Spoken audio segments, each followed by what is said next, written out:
নামটো নিভা গগৈ আছিলে। মোৰ বাইদেউ বাইচাও আছিলে নিভা গগৈ। 9 তাৰিখে ঘটনাটো হৈছিলে মানে যোৰহাটৰ চেলেঙৰ ৰমখাম বুলি কয় জেগাডোখৰ। তাৰপিছতে তাৰপৰা ফোন কৰিলে যে নিভা গগৈ তোমাৰ বাইদেউ নাই 6টামান বজাত ক'ত গুচি গ'ল এতিয়ালৈকে গম পোৱা নাই বুলি ক'লে। তাৰপাছতে আকৌ মই অকণমান দেৰিকৈ ভিনদেউক ফোন কৰিলোঁ যে প্ৰথম ফোন কৰিছিলে সিহঁতৰ খুৰী সম্বন্ধীয়া খুৰী এজনীয়ে যে এনেকৈ নিভা নাই বুলি। তাৰপাছত লগালগ মই ফোন কৰিলোঁ ভিনদেউক যে বাইদেউ ক'ত গুচি গ'ল। তাৰপৰা তেনেকৈ কোৱাত ভিনদেউৱে ক'লে নাই 6টামান বজাত ক'ত গুচি গ'ল জানো এতিয়ালৈকে গমেই পোৱা নাই, নৈতে পৰিলে নে কিয়ে নে বুলি ক'লে ভিনদেউৱে প্ৰথম। তাৰপাছতে তেনেকৈ কোৱাৰ কাৰণে ইয়াৰ পৰা মানুহবোৰ গ'ল। আমিও বৃহস্পতিবাৰে গ'লোঁ, সেইটো ৰাতিতে ভাইটিহঁতে চবেই গ'ল, আমাৰ হাজবেণ্ডো গ'ল। তাত পোৱাৰ পাছত ৰাতিপুৱা পাইছে। ৰাতিটো আমি ফোন কৰি আছোঁ কিন্তু ভিনদেউক বিচাৰি যোৱা নাই ভিনদেউৱে। গৈছোঁ বুলি কয়, এতিয়ালৈকে থানাত জনাইছোঁ পুলিচ আহিব বুলি ক'লে। তাৰপাছতে ৰাতিটো ফোন কৰি থাকিলোঁ, যোৱাই ঘৰতে আছে। 3টামান বজাত ৰাতিপুৱা আৰু ফোন কৰিছোঁ, যাম এতিয়া বুলি কয়। ইহঁতে পোৱাৰ আগত মানে তাত বিচাৰি গৈ মেলি আৰু ভৰিত বোকা লগাই মেলি বিচাৰি আহিছেগৈ আৰু। তাৰপৰা ইহঁতি পোৱাৰ পাছত আকৌ আমি গুচি গ'লোঁ যে আমিও পালোঁগৈ। পোৱাৰ পাছতে ভিনদেউৱে লগত আমি বিচাৰি গ'লোঁ। যোৱা নাই ভিনদেউৱে যে যাওঁ বুলি কোৱা নাই, আমি লগ ধৰাতহে গুচি গৈছে। আৰু তাত পাই মানুহবোৰক সোধোতে যে চবেই কৈছে নৈতে পৰিলে বুলি সিহঁতি দেখা নাই কিন্তু চিঞৰ 3টা শুনিছোঁ নৈতে পৰিলে বুলি ক'লে।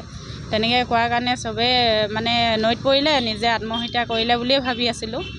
9 তাৰিখৰ পৰা 12 তাৰিখত ডেড বডি পাইছে। ডেড বডি পাই কেনে যেতিয়া উঠাইছে ভিনদেউহঁতি উঠাই কেনে 12 তাৰিখে পাইছে ডেড বডিটো 9 তাৰিখে পৰা। তাৰপাছতে উঠাই মেলি কপালত দাগটো দেখিছে আৰু কাটোৱা ঘাপটো, আৰু অকণমান তেজৰ চকুৰাও লাগি আছে বুলি কৈছে পাওঁতে ভিনদেউহঁতি কৈছে। তাৰপিছতে পোৱাৰ কাৰণে আৰু ইয়াৰ পৰা আমি লগালগ গুচি গ'লোঁ।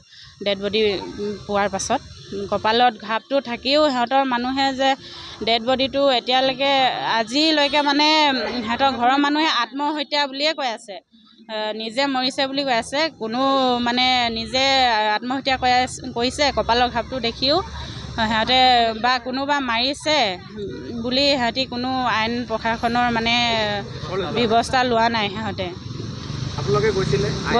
গৈছিলোঁ আমি যাই কেনে 12 তাৰিখে আমি দিছোঁ সদৰ থানাত দিছোঁ টিয়কৰ। চেলেঙত প্ৰথম গুচি গ'ল আমাৰ সিহঁতি, তাত নলওঁ বুলি কোৱাত আকৌ টিয়কত গ'লোঁ। টিয়কত মানে তাতো নলওঁ বুলিয়ে কৈছিলে, জোৰ জবস্তিহে দি থৈ অহা হৈছে এজাহাৰখন কেছটো। এতিয়া আমি বিচাৰোঁ যে আমাৰ বাইদেৱে ন্যায় পায় আৰু সিহঁতৰ ঘৰৰ মানুহে বুলি ভাবিছোঁ।